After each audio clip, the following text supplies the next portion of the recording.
Israel. Penindasan dan kezaliman yang dilakukan oleh Firaun dan pengikut-pengikutnya telah sekian lama dan memaksa mereka membayar cukai yang tinggi dan sebagainya. Nabi Musa membawa kaumnya keluar dari Mesir menyeberang lautan. Al-Quranul Karim dan hadis Nabi sallallahu alaihi wasallam tidak menyebutkan secara spesifik apakah nama laut yang terbelah menjadi laluan Nabi Musa dan Bani Israel untuk menyeberanginya. Fir'aun terbunuh di lautan yang sama. The battle against Pharaoh. Saya menjejak lokasi bersejarah itu. Adakah lautan ini yang terbelah menjadi laluan dan melepaskan Fir'aun yang mengaku Tuhan?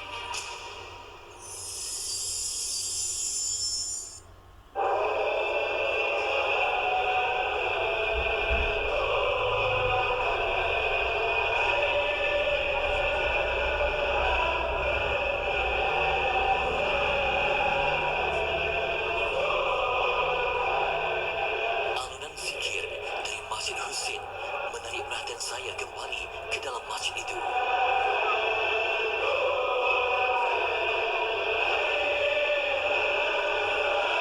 Saya dimaklumkan mereka adalah jemaah tarikat Ahmadiyah Al-Shazliyah, sebuah tarikat yang muktabar atau dipercayai.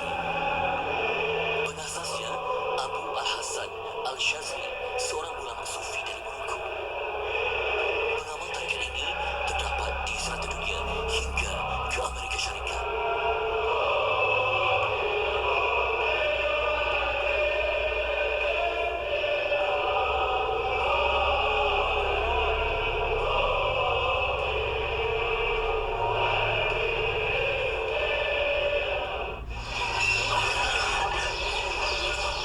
Dari Masjid Husin, saya menjejak riwayat terakhir Fir'aun sebelum dia lemas di lautan.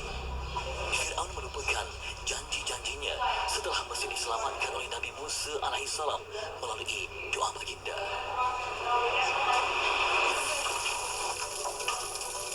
Fir'aun terus menindas kaum Bani Israel dan tetap mengaku dirinya sebagai Tuhan. Malah, dia mengancam untuk menghapuskan pengikut Nabi Musa alaihissalam. Oleh kerana mendapat ancaman bunuh daripada Fir'aun dan pengikut-pengikutnya bangsa Qibti, Nabi Musa alaihissalam dan Bani Israel berusaha untuk keluar daripada bumi Mesir. Wahyu Allah Subhanahu wa taala memerintahkan Nabi Musa alaihissalam membawa kaum Bani Israel keluar daripada cengkaman Fir'aun. Baginda dan pengikutnya merentas padang pasir Sinai. Keluarnya Nabi Musa dan Bani Israel adalah pada waktu malam melalui jalan yang tidak biasa dilalui pada ketika itu dan jalan yang agak susah dan agak sunyi. Nabi Musa dan kaumnya keluar merentas padang pasir dan kawasan gurun bagi mengelak tentera Fir'aun. Tetapi pergerakan mereka diketahui oleh sang raja.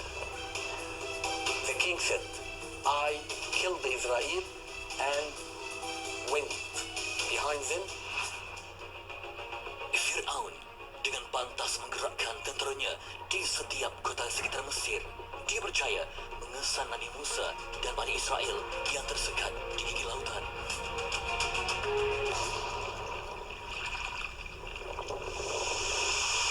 Saya tiba di sebuah teluk lebih 460 km dari Bandar Kahirah.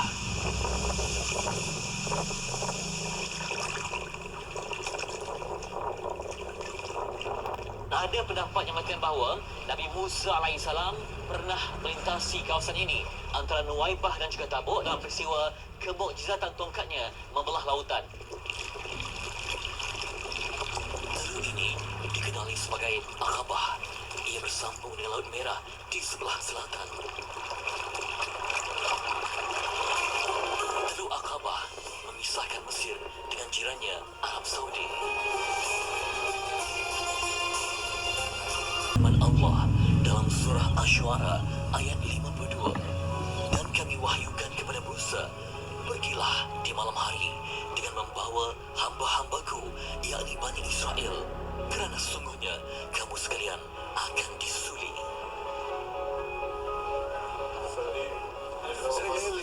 Perjalanan hampir 6 jam saya lalui untuk tiba ke Bandar Nuwaiba, sebuah bandar kecil di pesisir Teluk Aqabah. Dikatakan perjalanan Nabi Musa alaihissalam dan Bani Israel terhenti di Nuwaiba kerana dihalang air laut Teluk Aqabah.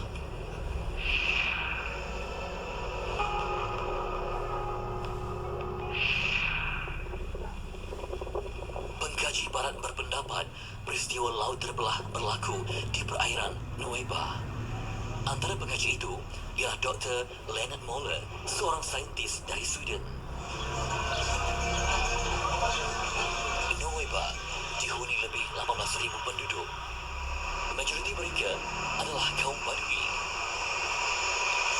Terdapat pelabuhan di bandar ini yang membawa penumpang setergagu dari Mesir ke Jordan. Aktiviti di pelabuhan Nuwaiba menghidupkan bandar kecil ini.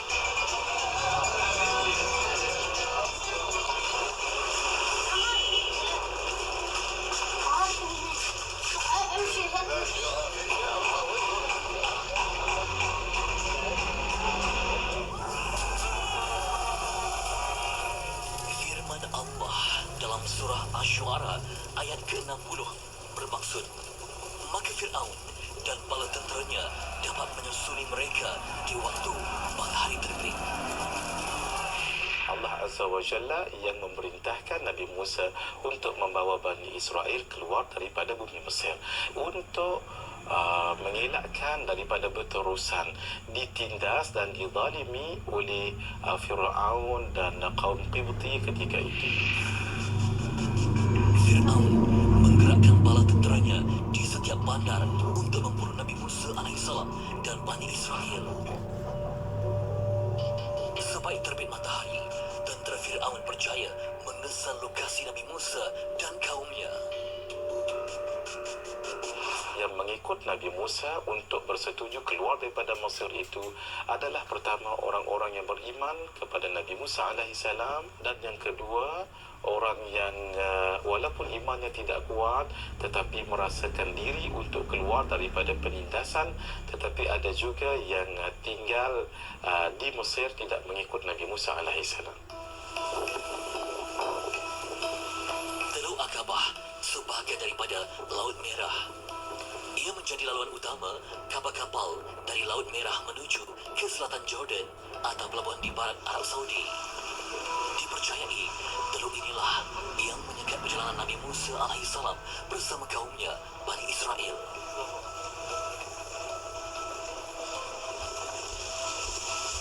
Mereka melalui jalan yang agak asing daripada jalan biasa di Mesir itu menuju ke satu tempat, dikatakan tempat itu adalah Laut Merah ataupun Lautan Merah. Fir'aun melihat kaum Bani Israel dalam keadaan terdesak. Sang raja merasakan saat kematian Nabi Musa dan kaumnya kini dalam genggaman. Allah lebih berkuasa. Di saat genting itu berlaku kejadian luar biasa. Moses divided the sea in two parts, from the land of the Pharaoh to the land of the miracle of the God.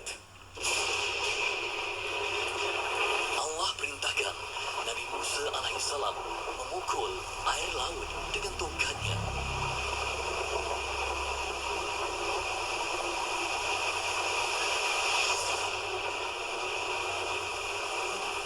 Laut yang terbelah menjadi laluan Nabi Musa dan Bani Israel untuk menyeberanginya, yang dikatakan tingginya adalah seperti tinggi gunung. Supaya laut terbelah dua, Nabi Musa membawa kaumnya ke seberang. Dalam keadaan terkejut, Fir'aun pula mengejar mereka dan masuk ke tengah laut bersama tenteranya.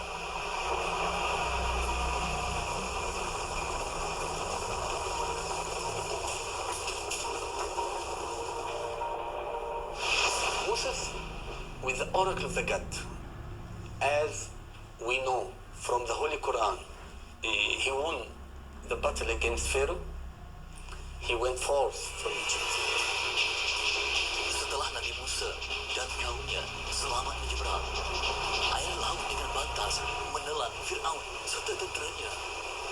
Firman Allah dalam surah Asy-Syu'ara ayat 66 bermaksud, dan kami tenggelamkan golongan yang lain itu. Di hadapan saya yang terletak dalam wilayah Arab Saudi, dan ada pendapat yang mengatakan bahawa Nabi Musa AS pernah melintasi kawasan ini antara Nuwaibah dan juga Tabuk dalam peristiwa kemukjizatan tongkatnya membelah lautan. Namun, tiada bukti untuk menyokong dakwaan berkenaan. Lokasi sebenar kejadian tidak dapat dipastikan. Tetapi, mukjizat laut terbelah dan Fir'aun dilepaskan oleh Allah terkandung di dalam Al-Quran. Lebih menakjubkan, tentera Fir'aun tenggelam di lautan, tetapi mayat Fir'aun terdampar di pantai. Allah Subhanahu wa taala tidak menenggelamkan, malah tidak membinasakan jasad Firaun walaupun ketika itu sudah tenggelam di dalam laut. In Quran, he said, فَالْيَوْمَ نُنَجِّيكَ بِبَدَنِكَ. Today we solve your battle, not yourself. Di saat Fir'aun kelemasan, dia bertaubat dan mengaku beriman. Malangnya, taubat itu tidak diterima Allah. Pengakuan Fir'aun terakam dalam surah Yunus ayat 90 hingga 92. Apapun yang dilakukan yang berbentuk kezaliman, maka nanti akan berakhir dengan sesuatu yang tidak baik.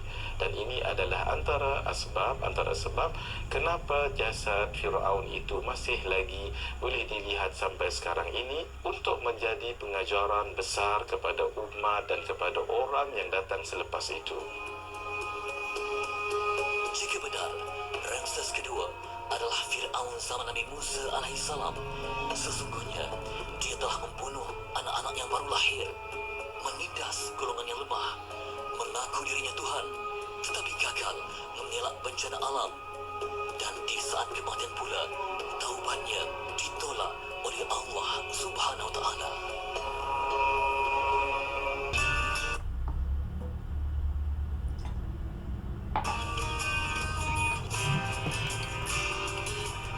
Saya meninggalkan Badar Nuwaibah di Teluk Aqabah.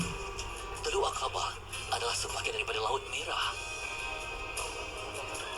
Perjalanan seterusnya menuju ke Syam El-Sheikh, sebuah bandar di pesisiran Lautan Merah. Tujuan saya untuk melihat keluasan laut itu. Di pertengahan jalan, saya dibawa ke sebuah kawasan dikatakan mempunyai kaitan dengan Nabi Musa alaihissalam. Kawasan ini dikenali sebagai Ras Muhammad. Ia terletak di hujung semenanjung Sinai.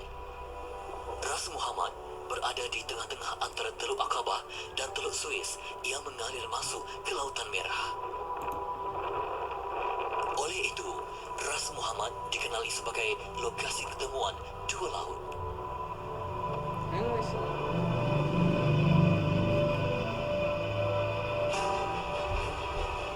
Dikatakan Nabi Musa alaihissalam bertemu dengan Nabi Khidir di Ras Muhammad. Di sini jugalah dipercaya peristiwa ikan yang telah dimakan oleh Nabi Musa alaihissalam hidup semula, lalu mengelusur masuk ke laut. Kisah itu dirakamkan dalam Al-Quran pada surah Al-Kahfi.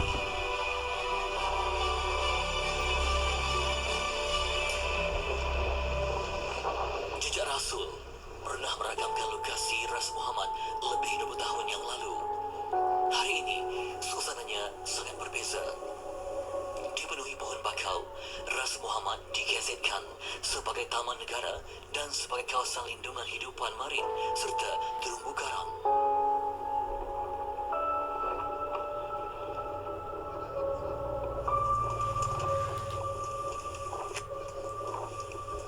Pelancong yang hadir ke sini perlu mematuhi undang-undang yang agak ketat. Malah, saya dan kru rakaman juga tidak bebas membuat penggambaran.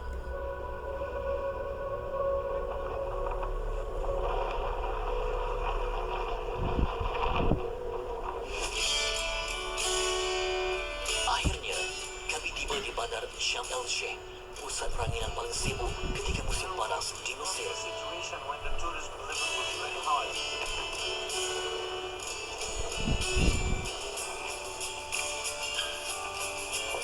Ketika ini, suasana agak lengang kerana Mesir berada di penghujung musim sejuk. Kelihatan beberapa pelancong tempatan sahaja.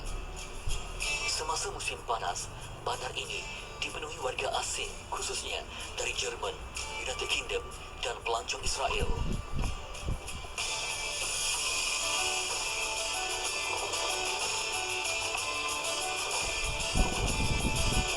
Perhatian saya tertumpu ke sebuah masjid yang agak unik. Dikenali sebagai Masjid As-Sahabah, ia masjid kedua terbesar di bandar ini. Mula dibina pada tahun 2011, ia menampilkan seni bina Uthmaniyah dan Afrika. Dikatakan, kos membina masjid ini sekitar 17.6 juta dolar Amerika.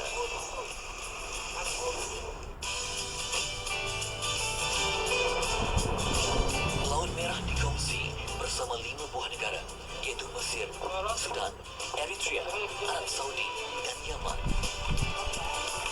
Laut Merah ibarat sebuah telur. Ia bersambung dengan Laut Arab dan Lautan Hindi. Laut Merah lebih luas berbanding dengan Teluk Aqabah. Tetapi, adakah Laut Merah ini yang terbelah menjadi laluan kaum Bani Israel?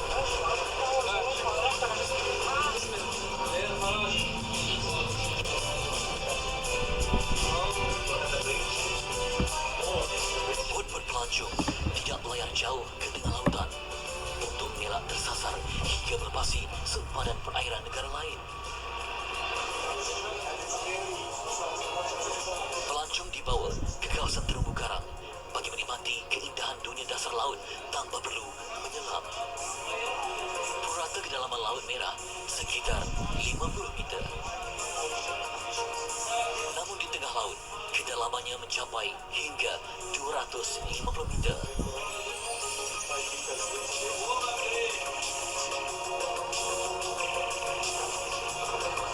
Selain melihat terumbu karang dalam bot, bandar pelancongan Sham el-Sheikh juga menyediakan khidmat scuba diving kepada mereka yang berminat.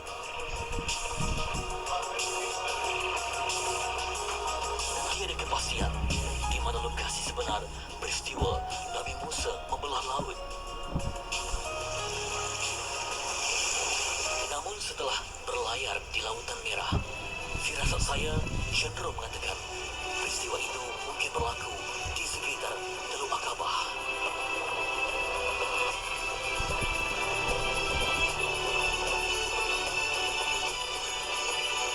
Hanya Allah dan Rasulnya yang lebih